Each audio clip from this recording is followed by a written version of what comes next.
All right. So, welcome everyone. So, someone I have followed and just loved over the years, Lily Zheng, is with us today. Lily is a no-nonsense strategist, consultant, and author who helps leaders build workplaces that truly work for everyone. They are the creator of the FAIR framework, an evidence-based approach giving guidance to those driving the next evolution of workplace diversity, equity, and inclusion. Lily's work has been featured in Harvard Business Review, the New York Times, NPR, and their best-selling books, DEI Deconstructed, Reconstructing DEI, and the newly released Fixing Fairness, lays out practical skills and knowledge anyone can use to create healthy workplaces where we all deserve. Welcome, Lily. Thank you so much for having me. I'm so stoked. Let's have a fun Ah, conversation.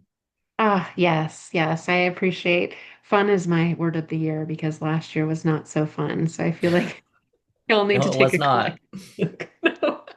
I know you felt it. And the new book, I read cover to cover in a matter of hours. I think it was within a day. And Lily, just as always, you don't hold back. It's very evidence-based, which I appreciate as a higher ed teacher. We have to teach evidence-based approaches. So I love that you do that work for us. Mm. And I just love the new framework. So maybe let's start there, Lily. FAIR, FAIR is, hmm I guess maybe tell us, is that what you're proposing to replace DEI or help us understand the framework and how it lands in today's weird world? Yeah. So I like to think of it as evolve DEI Mm. because when we look at DEI, right, diversity, equity, inclusion, these are a set of terms, ideally a set of outcomes that people feel good about, but really, very few folks can actually define. Even practitioners themselves struggle to define the terms. And so I would wager that whatever we call the terminology, the acronym, what people want are organizations and workplaces that work for everybody, right? They want, when a workplace says, oh, we commit to DEI, what we hope they mean is we're a workplace that's free from discrimination. We're a workplace that makes room for everybody in it. We're a workplace that mitigates our bias. We're a workplace that's transparent, that's collaborative, that's people focused, that's respectful, right? And so even if they didn't use the term DEI, we still want those things out of our workplaces. Now, the catch is that very few of our workplaces are that, right? Many of our workplaces are much worse than that. They're not respectful. They're not fair. They're full of discrimination. They're not transparent. They're not communicative. And so this new framework, this FAIR framework, yes, it comes with some new terms: fairness, access, inclusion, representation. The words themselves I chose for, the acronym FAIR. One, because I think they're powerful, and two, I'm not going to mince words because it's catchy and it sounds good, right? I mean, who can be against FAIR, right? It's very, I think, powerful for people to immediately understand what a framework is like, that I think DEI as an acronym might not have had that kind of staying power, right? When you hear DEI, you don't know what that means. And that creates a lot of room for people to say, oh, DEI means X or DEI means Y, right? And there's a lot of fighting over it. Now, just doing the wordsmithing to change DEI into fair by itself is meaningless. I basically say as much in the conclusion of the book. I actually have this bookmarked somewhere because I was just talking about it the other day. Um, I think I specifically talk about words. We kind of miss the point of this. Here we go. Um, here's an impromptu reading for you. Keeping our heads down will not save us, nor will staying the course with our ineffective efforts to create change, which are unlikely to become more effective over time, but increasingly mark us as targets for retaliation and persecution, even if we try to shift our language. Rebranding DEI as fair will not save us, but reimagining how we conceptualize and execute what we used to call DEI just might. And the FAIR framework was created explicitly to evolve legacy DEI into a far more defensible platform than exists at present. So Mhm. basically, what I'm trying to say is the letters can change, the work must also evolve to become more effective, right? Yeah. So we need to start measuring our outcomes. We need to start actually changing our systems, changing the environments that we work in. We need to build better coalitions. We need to communicate the win-win, like these tenets, right? Because the title is like four tenets to transform diversity backlash into progress for all. Those tenets are where I'm basically putting all my eggs, right? Like that's where I think the real value of this book lies, not in the fancy new acronym, but in the really razor sharp, like rigorous tenets that I come to throughout the book. Yeah. I appreciate that because you're like, the words, okay. But the tenets I'm unwavering on. And Right. I appreciate that boundary because for me, when I first saw the FAIR framework, you'd been kind of sprinkling it out there on LinkedIn even before the new administration. And it was one of HBR's top articles last year, right? What's next It after was DEI? was number 9 out of 10. I felt very honored. Yeah, I remember reading it, and I have to be honest with you, Lily, I was like, I'm not ready for this. I'm not an HR like strategist. I don't know about all these systems that they're talking about. How am I going to do the work? And then as I've kind of unpacked a lot of the trauma from last year and retrospectively look at a lot of the points you made in the book that are very fair about critiques about our work, very honest, candid points of view that people had. People didn't understand what the words meant. I was very cautious, even in the height of 2020 and 21, about using DEI so in social conversations with people because I was afraid that they would know or I was talking down to them. Mm, Um, and so all of that, I think FAIR is a really great migration, like an evolution, like you said. And so the F stands for fair, right? Fair, which is fair. fairness. Yep. And I think we can all agree, like most people, most humans, 2-year-olds know fairness. I know for me, it's one of my biggest values is fairness and justice. That's why I do this work. Accessibility is the A. Hmm. I is for inclusion, and then R is for representation, which arguably you could say the D in DEI kind of got after. So, not that we're subbing out things and going through semantics, but could you explain the tenets to each of the parts of the FAIR acronym? Yeah, yeah. So let me go back through each of the four letters a little bit more in depth, kind of giving the plain English definition, right? Because I don't want to define buzzwords with buzzwords. So fairness, right? Is everyone set up for success, free from discrimination? Yes or no? That's fairness, right? So if there's anyone experiencing discrimination, right, getting treated worse for who they are or the identities they have, that's not fair. Is everyone getting what they need to succeed? If the answer is yes, then yes, that is fair. Now, it's a bit of a reformulation from the sort of you've heard the golden rule. We've all heard the golden rule, right? Treat people the way they want, or sorry, treat people the way you want.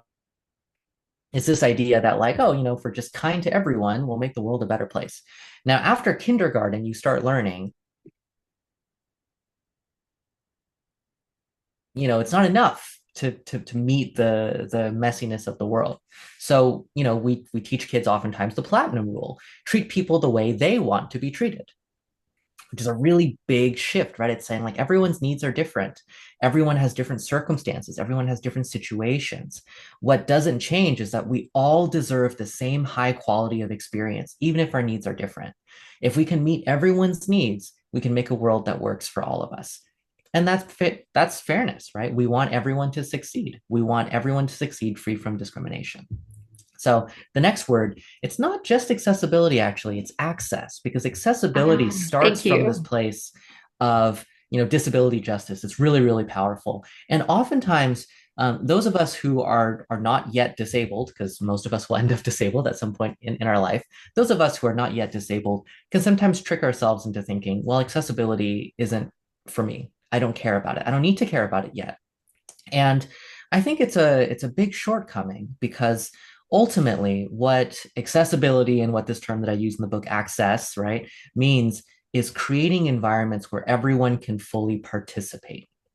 And it kind of takes a similar approach to what I just explained about fairness. We all have different needs. We have different access needs, whether physical needs, right, with our mobility, or let's say things like whether we're introverted or extroverted, right, our needs in communication or in conversations or in meetings. We also have different needs when it comes to our personal development, our personal growth, our interpersonal communications, our productivity. Everyone has dramatically different needs when it comes to their environments and their organizations. And meeting those needs is not only the right thing to do or the good thing to do, it's actually the smart thing to do for workplaces, right?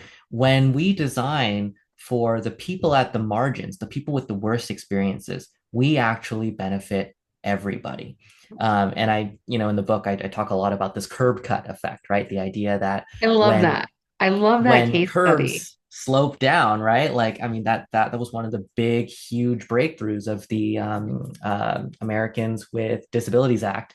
Um, that basically created a public, right, that was not only accessible for people in wheelchairs, right, or using mobility aids, but people on bikes, people with skateboards, people on rollerblades, people with roller luggage, people with young kids, people with strollers, delivery drivers. I mean, when you design for people at the margins, you design better for everybody. So that's access. Then inclusion, right? When I talk about inclusion, I define it very, very solidly as an environment where everyone feels respected, valued, and safe for who they are. That's it. So if anyone's not feeling respected, valued, and safe, it's not inclusive yet. And you can break that down by all the different identities and groups and whatnot. You just want everyone to feel respected, valued, and safe. And Mhm. people's needs will be a little different. You have to recognize that difference. You have to meet their needs. I'm basically saying the same thing across every single definition here. And that's on purpose because I think this work is actually quite simple, right? It's saying, hey, we're all different. We have different needs. And if we account for those needs, we can make a good workplace for all of us. The final one is representation, which I define as trusting your leaders. It's a slightly different definition of representation than the one we're used to, but you achieve representation when people from all different social groups and all different backgrounds trust the people who lead them. Mhm. So Yeah. if I if love you the go, trust. I wasn't expecting yeah, the trust at the it's end. it's a bit of a curveball, right? And Hmm. like this is the thing. Let's say you have one leader, right? Just a single leader. How can you have that leader represent every single social group and every single demographic in the country?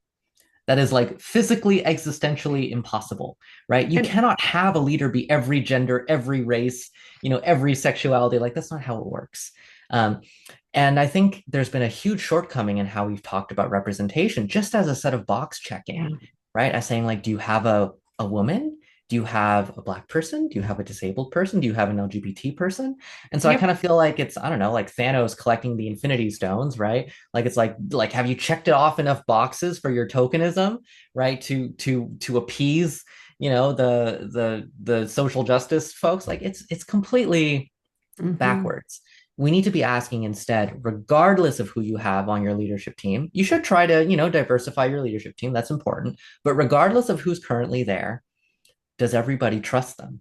And if the answer Mm. is no, why don't they trust them? How do you repair that trust? How do you build that trust? How do you maintain that trust? Because hypothetically, you could have a team of all white dudes, and they could hypothetically hold the trust of all the women in your workplace, all the people of color in your workplace, all the disabled people in your workplace, if they've done the work. Yeah. So, I've actually anyways, experienced that. It's really yeah, interesting when that happens. And it's possible, I love that you ended on that too, Lily, because what it drove home for me is some of the challenges we had with the representation quotas and the check the box activities and this flood, especially of women of color that we saw promoted in the years 2021 and right? 2022. The glass That cliff. Yeah, it's like, oh yeah, exactly. And now where are they? It's not a long-term sustainable strategy, and it creates tokenism. It creates a lot of backlash with dominant group members that are like, oh, this isn't for me. And the two things that I took most out of the book, one, and this is something that threads through all of your work, it's systems focused. And one piece of the book I circled is like you said, a lot of practitioners say like 50-50 systems versus individual. And individual stuff's usually training and Oh, do popular people say that initiatives. 50-50? And I was like, oh, good, 50-50, because I've kind of got my clients finally there, Lily. I was really proud of myself. And then you said 90-10. I'm like, not there yet. So tell Yeah. me more about the 90% systems, Oh 10% boy. individual. Man, so this is such a point of contention, and I'm really glad you brought it up because, you know, I want to make it very clear when I put out a book like this into the world, I don't expect that everyone will be like, "Wow, I fully agree with everything in it." Like there's some spicy stuff in here. Like there's stuff that I intend for people to be debating, and this is one of them. You like highlighted one of the big ones, which is how much do we focus on individuals versus systems, right? And for me, I'm very biased. I used to be more of like a 100 system, zero individuals person. I'm a little less of an extremist now, but like just so you know, that's where I started. Um, it's this age-old conversation, right? Of if you're trying to change behavior at scale, right? Like let's say you're trying to, I don't know, let's pick something specific. Bystander intervention, right? When people see bad behavior, do they speak up about it and act to prevent it, right? So that's the outcome. Now, you will probably have hours and hours and hours of debate with any possible practitioner if you ask them, how do you achieve an outcome where everybody is acting as an upstander, right? Everybody is acting if they see bad behavior. Do you start by training the individual? Do you start by tweaking the incentives? If you have $10,000 to invest in it, what percent of that money do you spend on changing the system versus training the individual? What comes first? What comes second? How do you incentivize things from A to B? What does that theory of change look like? I'm not going to debate that here. That's such a long conversation. But I think, there are multiple different schools of thought, right? One of them says, regardless of the systems in place, at the end of the day, systems are made of people. And Mhm. unless individual people can understand why it's important for them to engage in that behavior, then they're not going to do it. So everything has to go back to training the individual. The individual is kind of the unit of behavior. That's one school of thought. The other school of thought is people kind of go where the organization leads them, right? People, regardless of how they feel as individuals, they will take the path of least resistance.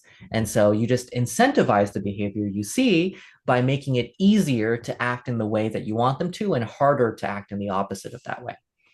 Now, Yep. practitioners of both these camps tend to butt heads because these are very different approaches. I tend to be in the latter camp. I'm not going to hide it, right?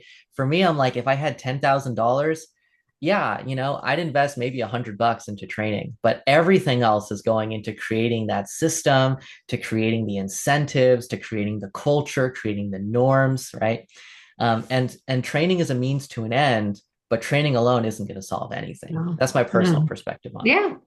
Hey, as a allyship, inclusive leadership, workplace culture, whatever the heading I use, given what clients are seeking, it's always an uphill battle to get the systems work as much Because as I think leaders want the assessment. training, right? Right, Leaders because are it's like assessment, obsessed. assessment. We need to assess what is the problem we're trying to solve, and then let's map the training to support those skill gaps or the data, what the data tells us. And as hard, I mean, Lily, we invested $40,000 into an assessment tool, maybe more, Mm, this many clients. And it was just, and you make that point in the case, not that it's an mm. excuse for us practitioners, but as much as we tried to position the work that way, that low hanging fruit, the high visibility, one and done, check the box activities is just such a temptation It's a for corporate tidal wave America. of demand. Yeah, yeah, yeah. So I have this like it's the chapter on apologies in advance if you have to censor this, the enshittification of DEI, right? And I basically make the exact same thing that you mentioned, right? Like there's so many practitioners that are trying to insert, maximum rigor into this work. And time again, when the clients see the option, right? Oh, you do it rigorously. It takes a little bit more time, a little bit more effort. Or, yeah, here's the easy, shiny 60-minute thing. 90%, 95% of clients will be like, give me the easy thing. Give Hmm. me the thing that I can Hmm. do fast. Give me the one and done. Yeah. And it's brutal. It's brutal trying to convince them and to hold the line. And for every 19 practitioners that hold the line, as long as there's one practitioner that's like, yeah, sure, I'll do it, it kind of drags the rest of us down, right? And that's kind of the problem we ended up in, Yeah. right? Like there was just the one practitioner who was just like, yeah, sure, I'll do whatever, right? And over time that creates the, and by the way, I've been that practitioner myself, right? Like that was me early in my career. I was like, look, I needed the cash, right? Like I can do one and done. Do I feel bad about it? A little bit, but like give me the money. Yeah. But at scale, this creates a problem, right? The problem that we find ourselves in. Yeah. Yeah. No, I 100% agree. And I'm not at 90/10 yet, but I'm working my way up there. And Neither it's am I, been, by the way, right? Like, it's a great, I think it's something aspirational for us to remember. And so the systems work, I think, is actually really timely right now under this administration because it is less visible. It's more strategic, it's more methodical, it's longer term. And so I think that part of it is also really nice from a timing perspective that we can do the less sexy, fair DEI type of work right now.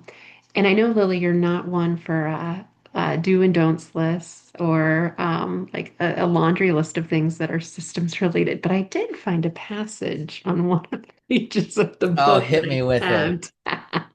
So, oh, they're getting specific. Um, so on the bottom of page 124, listeners, specifics. This is Yeah, I'm the gonna only pull it place up in the too. I'm book. gonna pull it up Not too. that you're not specific, you have great case studies that show the application of your ideas. But this one, you talk about representative candidate pools, structured interviewing and hiring Yes. panels, implementing salary transparency, recruiting more effectively from a broad range of sources, creating long-lasting relationships of mutual benefit with professional organizations and institutes of higher learning, customers and local communities, training hiring managers to use bias interrupters, which we know has They data to back up work. that approach. They It work. works, especially right before the hiring process, That's and right. adopting other processes to make hiring process more fair. Um, and so there are like tactical things you can do that address these deeper systemic problems. And so what I don't want people to feel like, oh gosh, like I don't even know where to start. So if you had to make a recommendation, Lily, and I know every organization's different, like what I've taken away from, I think it was DEI Deconstructed, you said, what business problem are we trying to solve here? Yes. If you start there and then map your activities to the solution, just as we would with any business strategy, by the way, I don't know why DEI get thrown into I this. know, right? It's like sometimes people are like, Lily, this is rocket science. And I'm like, you literally do this with your sales team every day. What are you talking about? Right? Right. It just didn't get handled in a business type of way. And I think that's just because of the type of not the type of people that find themselves in this work, but it's very academic heavy. It's very HR practitioner heavy. So anyway, despite all those like root causes, is there like is there something people could start with? Like if they're like fair sounds awesome, what do I do? Yeah, great. Very first question. What are your business problems and what are your people problems? Right? Like anyone in any position, whether you're HR or an entry level employee, you can ask around. You can understand where your people problems are. You don't even need to use a fancy consultant or an external tool. You can just talk to your team members. Where do we have people problems? Is it a problem with collaboration, a problem with communication, a problem with trust, with let's see, cross team collaboration, with transparency, with our hiring, with our promotions, with our turnover, with our retention? I don't know, right? But ask yourself, where do you have those problems? And, here's the thing about most workplaces, the people in them are really smart. They've just many times given up because the problems are a very poorly kept secret. Almost every workplace, workers will be like, oh, yeah, obviously, we've got 20 problems, but our leaders aren't going to talk about them. So I've just kind of given up. But that means that they know the problems. That means people are like, oh yeah, like Jeff has a personal grudge against anyone, who outperforms him. So everyone knows in Jeff's department, you have to like keep it on the down low or else he's going to come after you. Why are you asking me, right? Like, of course, everyone knows This that. is how it works. Yeah. They've just named, by the way, a problem that you would need to probably pay McKinsey like $2 million to like sleuth around and find out. They just told you, right? And every workplace has examples of this. So you find your people problem and then you understand the root cause of that problem. If it's Jeff, why is Jeff doing that? Is there something Jeff needs to prove? Is he insecure about something? Are there incentives for him to do that? Did Jeff's mentor do that? Are your CEOs doing that? What are the root causes? What's going on? Why are the problems, and why haven't they been solved yet? Right. In the book, I talk about missing stairs. This Hmm. idea that oftentimes we see this glaring gap, right? Literally a missing stair in the staircase. And instead of fixing it, we just teach people how to jump over it, right? To avoid the problem. We got to stop doing that. We got to point at the missing stair and go like, why is there no stair there? We have to put a stair there. Does someone have some wood and a hammer and some nails? Let's fix it now. And then once you've pointed out your problem, you got to work together to fix it, right? Like we elevate individual activism a lot in this work. It turns out the secret is that individual activism doesn't really mean much in this time. It's all about the collective, right? It doesn't matter if you have the one person who's willing to speak truth to power. You need to create a consensus. You need to create a coalition of a whole bunch of people that are like, look, we love Jeff, but like he's got to stop doing this, right? Whether it's the other manager who works with Jeff who needs to go around him, whether it's Jeff's team members, whether it's the people who Jeff reports to, right? Like you got to get a lot of people saying like, hey, the status quo isn't good. We deserve better. Let's work together to make it better, right? And to create something that we all feel good about. And you can work with Jeff too, right? Like Jeff isn't even the problem in this case. Maybe it's just a symptom of something bigger. So it's applying these tenets, right? Of I don't even think I talked about the tenets. We've kind of meandered so much. Anyways, the four tenets in this book are outcomes focused, systems focused, coalitions driven, and win-win. So you Hmm. measure I your love that. outcomes, you change your systems, you build a coalition, you frame the win-win. And you can apply those everywhere. So once you've identified your problem, you identify the outcome. You want better collaboration. You want less retaliation, less discrimination, right? Maybe Jeff is a menace. You got to curb his like worst behavior. Sorry to all the people out there named Jeff. This isn't personal. Jeff's Um, not real. I just mean, he not real. is, Just but not in just not this. real. And you know, you got to build those coalitions to get people working together, and you have to frame the win-win. It's not that Jeff is bad and you're punishing the rule breaker. You're saying, look, we all deserve better. We can build better. Let's create a vision of a win-win where everyone has a better experience than the experience you have today, and then let's go ahead and build that tomorrow, right? And that's I think anyone can start. also in the Jeff example, Lily, it's the incentives that drive these behaviors. Mm-hmm. And that was a great opening chapter of the book about the Cobra problem. The Cobra effects. Yeah, I love that story. I love that story. Basically, for the listeners, it's a story about India in colonial times, where the British government was basically saying, "Oh, we have a cobra infestation, so we're going to put a bounty on people turning in cobra heads so that we get rid of it." And the people in the city were like, "Great, we'll start breeding cobras in captivity, so we can make some money." And then the British, government was like, I don't like that. You're taking advantage. So we're going to cancel the bounty. And then the cobra breeders were like, great, we'll just set the cobras loose and triple the cobra infestation. And it's a kind of tongue-in-cheek story that says essentially, if we're not careful about how we design incentives, we can actually make problems worse rather than better. It's a cautionary tale for any change maker and systems designer to more fully understand the environment we're trying to change before we try to change it. Yep. I think that's one of the biggest opportunities we have for our work to align incentives, not just with the outcome, but with the behavior to get that Mm-hmm. outcome. Mm-hmm. Because you see this a lot in sales and high visible, quantifiable areas. A lot of times, the biggest asshole can get away with it because they bring in the most money. And it Mm-hmm. just creates a perpetual cultural problem with a lot of Jeffs running around, which we've all Right. worked for those places and we didn't stay there very long. So love, love all this work, Lily.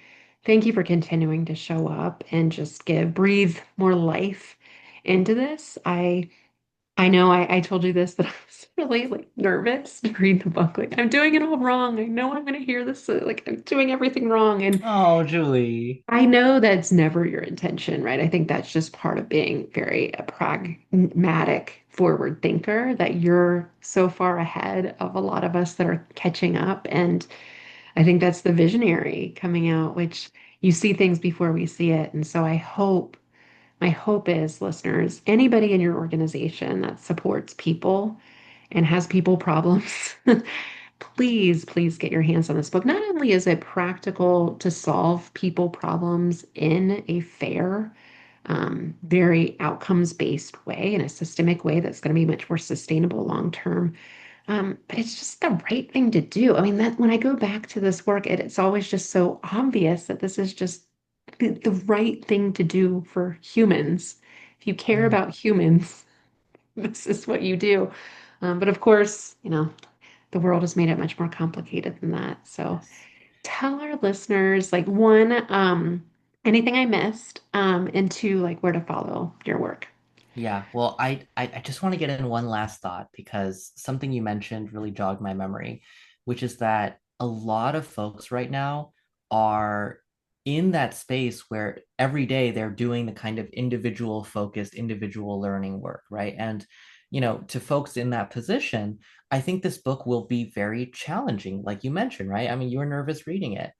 And I just want to share this book is not like a condemnation of the status quo. Like it's not saying like you're a bad person.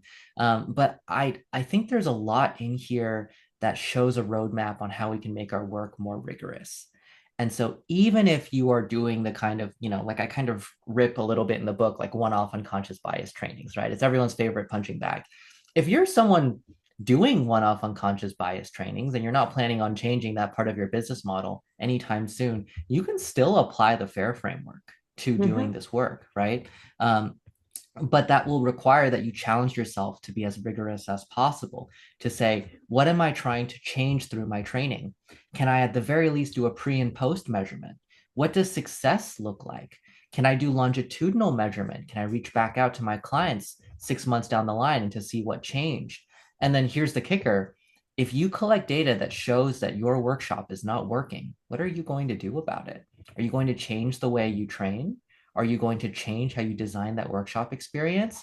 And this book challenges you and pushes you to say, yeah, you should, because all of us are responsible for the impacts of our work, whether the leaders we're working with or ourselves, right? With how we teach and train and educate.